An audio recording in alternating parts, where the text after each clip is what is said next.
Assalamualaikum warahmatullahi wabarakatuh. Bismillahirrahmanirrahim. Alhamdulillahi rabbil alamin. Wabihi nasta'inu ala umurid dunya waddin. Wassalatu wa taslim ala habibi rabbil alamin, Sayyidina wa nabiyina wa maulana Muhammadin wa ala alihi wa ashabihi ajma'in. Amma ba'du. Hadratul kiram wal muhtaram, para alim, para ulama, wabil khusus Romo Kiai Haji Nur Hadi Muhammad yang senantiasa kita harap barokah doanya. Tak lupa kepada segenap jamaah istighosah, jamaah majelis qiyamul lail, dan semua teman-teman santri kesemuanya rahimakumullah. Pertama, mari kita panjatkan rasa syukur kehadirat Allah yang mana pada malam ini kita masih diberi hidayah oleh Allah bisa berkumpul di majelis yang penuh barokah ini dalam keadaan sehat walafiat. Semoga kumpul kita ini betul-betul dijadikan tambahan amal ibadah yang diterima oleh Allah Subhanahu wa taala. Salawat ma'assalam semoga tetap tercurah limpahkan kepada Nabi kita Nabi Muhammad sallallahu alaihi wasallam. Ma'asyiral hadirin rahimakumullah. Barusan kita melantunkan sholawat sampai mahallul qiyam.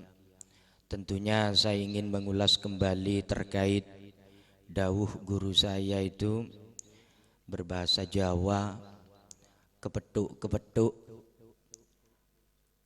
kepethuk gak kepethuk, gak kepethuk kepethuk, gak kepethuk gak kepethuk,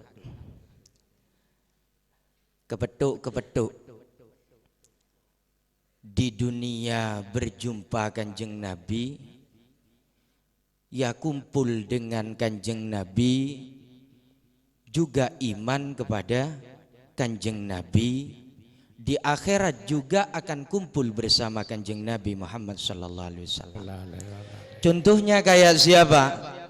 Para sahabatnya Kanjeng Nabi, nututi zamane Kanjeng Nabi, ya kumpul dengan Kanjeng Nabi, bahkan berjuang dengan Kanjeng Nabi, iman pada Kanjeng Nabi, juga di akhirat di surganya Allah juga kumpul dengan Kanjeng Nabi.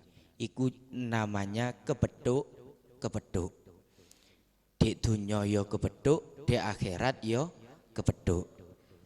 Di dunya kumpul, di akhirat yo kumpul. Ada lagi kepethuk gak kepethuk. Di dunia kumpul Kanjeng Nabi, yo berjumpa Kanjeng Nabi, tapi di akhirat tidak kumpul dengan Kanjeng Nabi. Kayak toh Abu Jahal, Abu Lahab, dan teman-temannya udah. Ya, ini orang-orang yang tidak beriman kepada Kanjeng Nabi. Nututi zamannya Kanjeng Nabi, bahkan setiap hari ketemu Kanjeng Nabi tapi tidak iman pada Kanjeng Nabi, malahan memusuhi Kanjeng Nabi, ada keinginan membunuh Kanjeng Nabi. Di akhirat gak akan kumpul dengan Kanjeng Nabi. Abu Jahal, Abu Lahab tersebut. Cuman Abu Lahab itu paman sebetulnya. Ya, tapi gara-gara enggak iman pada Kanjeng Nabi, ya enggak akan kumpul. Cuman beliau itu di nas dalam Quran itu dibebaskan oleh Allah siksaannya tiap hari Senin. Kenapa? Karena pada waktu kelahiran Kanjeng Nabi, dia itu merasa bangga, merasa senang punya cucu. Gampangannya seperti itu. Punya cucu laki-laki, senang dengan kelahirannya Kanjeng Nabi. Akhirnya dia dibebaskan. Apa itu siksaannya? Pada hari Senin. Lainnya hari Senin ya dipukul terus oleh malaikat, disiksa terus. Itu namanya artinya kepethuk gak kepethuk. Ada lagi yang nomor 3 itu gak kepethuk kepethuk. Di dunia nggak pernah jumpa Kanjeng Nabi, nggak tahu kumpul Kanjeng Nabi, nggak tahu bertatap wajah dengan Kanjeng Nabi. tapi di akhirat bisa kumpul dengan kanjeng Nabi. Siapa? Ya mungkin kita. Mudah-mudahan. Kita ini nggak pernah jumpa kanjeng Nabi, tapi kita iman kepada kanjeng Nabi, malahan kita melantunkan bacaan sholawat memuji kanjeng Nabi. Bagaimana kanjeng Nabi? Padahal kita nggak pernah melihat secara langsung, nggak pernah kita bertatapan wajah seperti kita dengan teman kita, nggak pernah. Kayak apa kanjeng Nabi yang sesungguhnya, tapi sifat-sifatnya kanjeng Nabi sudah jelas di dalam buku-buku maulid yang telah dikarang oleh para ulama-ulama salaf, sehingga dari itu aja kita terasa iman kepada kanjeng Nabi. Kelak di akhirat akan berjumpa, akan kumpul dengan kanjeng Nabi. Mudah-mudahan. Mudah-mudahan. Yang terakhir, gak kepeduk. Di dunia gak pernah jumpa, gak pernah kumpul. Di akhirat yang gak kumpul dengan kanjeng Nabi. Siapa itu? Ya di dunia orang-orang yang gak beriman pada kanjeng Nabi, salah gak pernah nututi kanjeng Nabi, gak pernah berjumpa kanjeng Nabi, malahan memusuhi kanjeng Nabi, salah gak iman.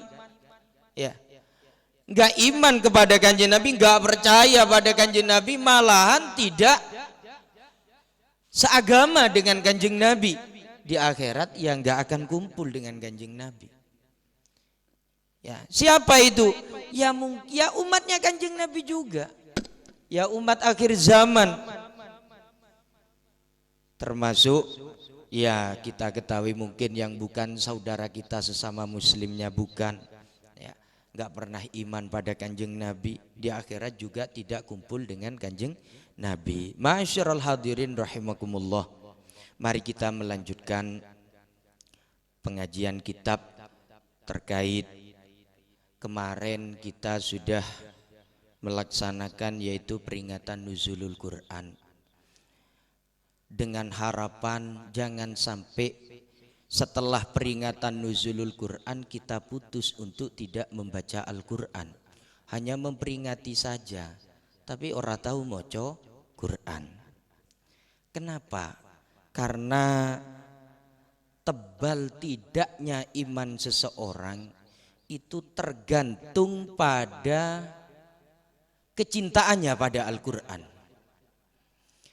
Kalau orang itu imannya luar biasa, maka dia tidak akan melupakan Al-Quran, yakni selalu dan selalu untuk membaca Al-Quran, terlebih di bulan Ramadan.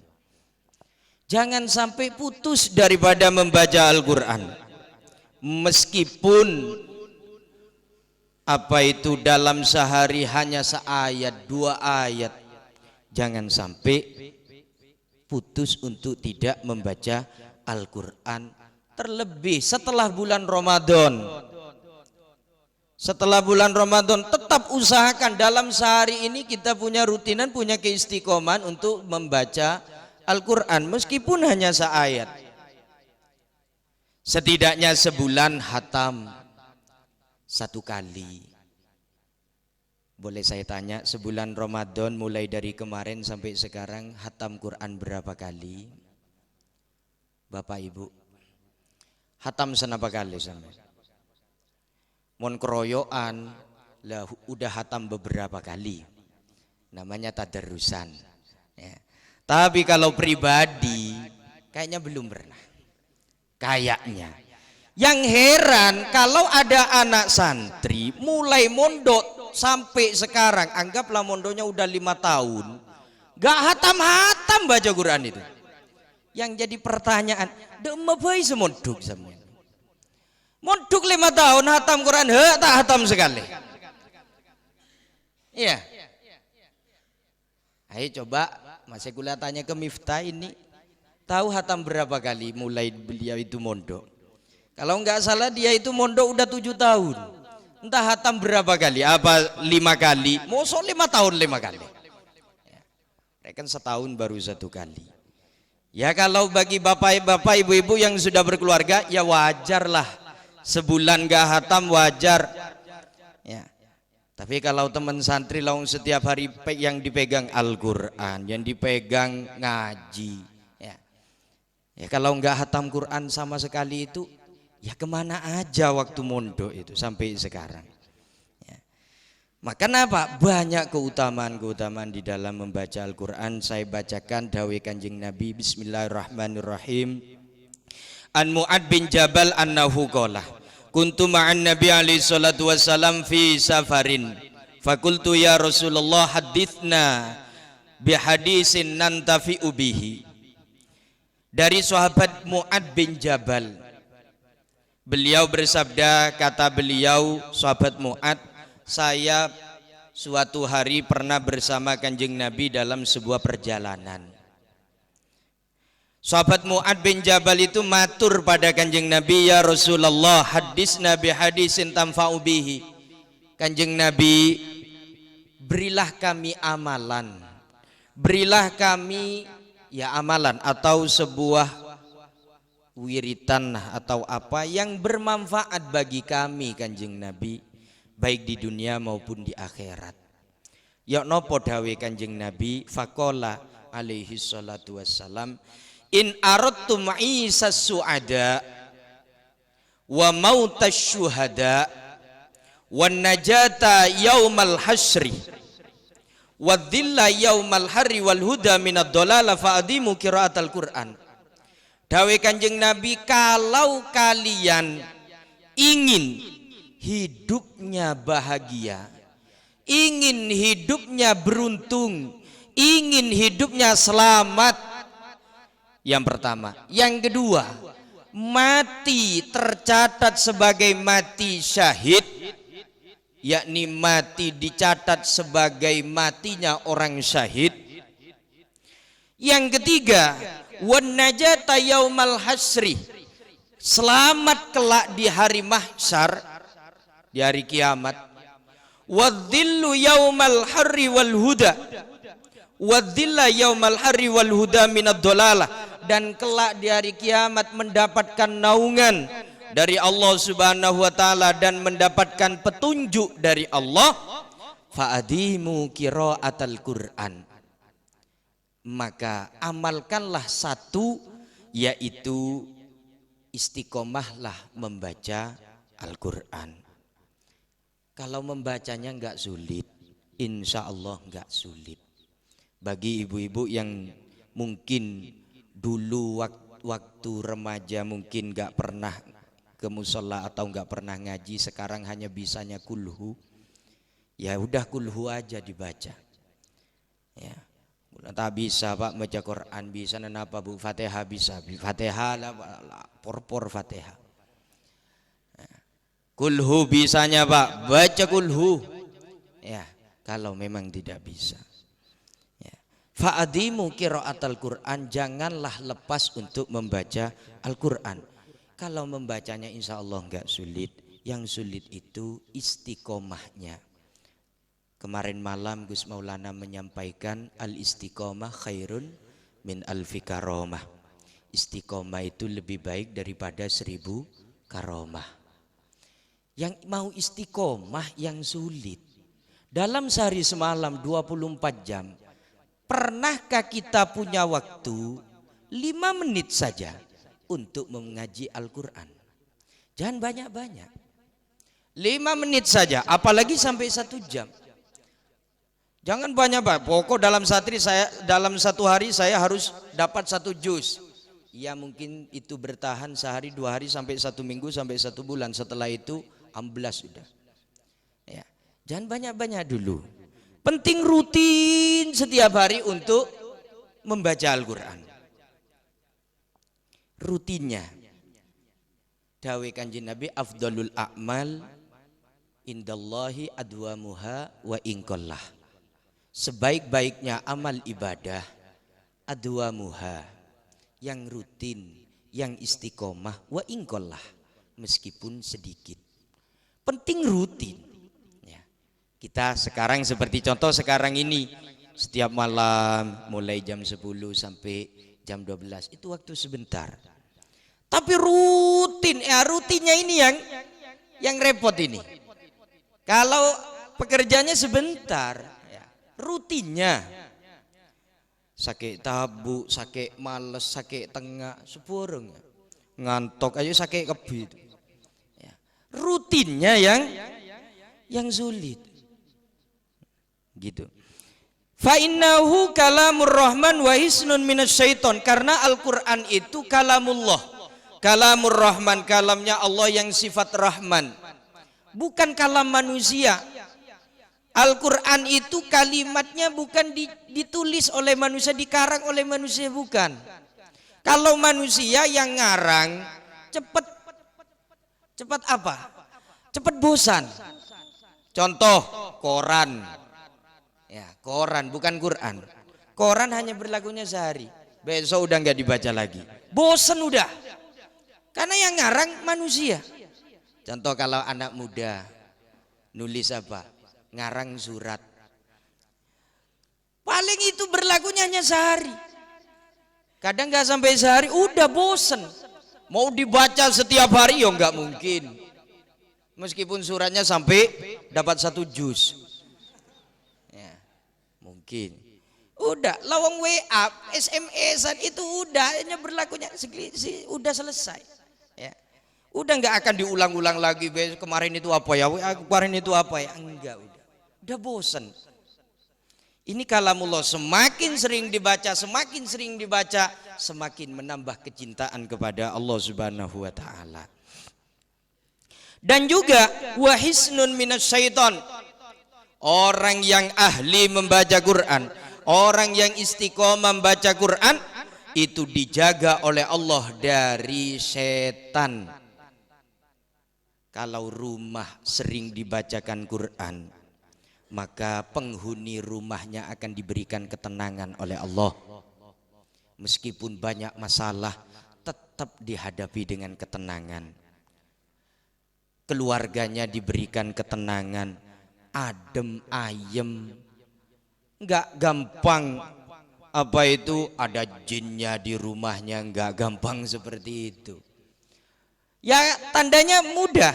Kalau rumah itu sering dibacakan Quran, coba jenengan masuk pada rumah yang sering dibacakan Quran, maka suasananya beda dengan rumah yang tidak dibacakan Al-Quran. Meskipun rumahnya megah kayak istana, di dalamnya tidak pernah dibacakan Al-Quran, suram rumah itu. Kayak orang banyak utangnya di rumah itu, kayak banyak gandruwonya. Ya, kenapa? Penghuni rumah tidak ahli membaca Al-Quran. Tapi kalau rumah itu sering dibacakan Al-Quran, kita masuk, tamunya saja merasa tenang. Ya. Tamunya merasa tenang, adem ayem, meskipun rumahnya hanya gubuk, rumahnya jelek, tapi penghuni rumahnya ahli baca Quran, memberikan ketenangan pada penghuni rumah juga pada orang lain. Diselamatkan oleh Allah dari godaan setan. Ya.